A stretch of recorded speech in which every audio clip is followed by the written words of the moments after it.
हे बघा मैत्रिणींनो, आता मी हे कवूट आहे बघा, हे बघा सगळ्यांना ओळखूच आला असेल. आता या कवटाची चटणी करणार आहे. आता कशी करते ते बघा.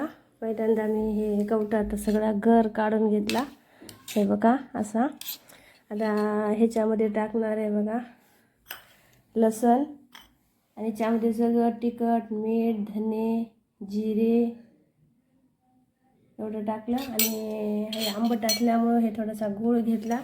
आता बघा मी ह्याला वाटते खलबत्त्यात.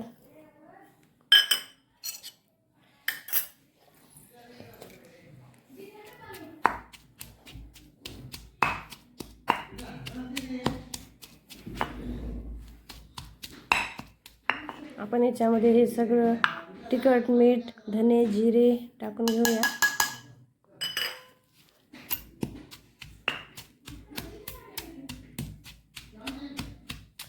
याला बारीक सगळं टाकून वाटायचं. गूळ नंतर टाका शेवटी, आणि नंतर जिरं मोहऱ्याचा तडका द्यायचा. हे बघा मैत्रिणींनो, अशी झाली कवटाची चटणी. याला थोडंसं तेल आणि जिरं मोहरीचा तडका दिला. आता ही पोळीसोबत भाकरीसोबत खायची. थँक्यू.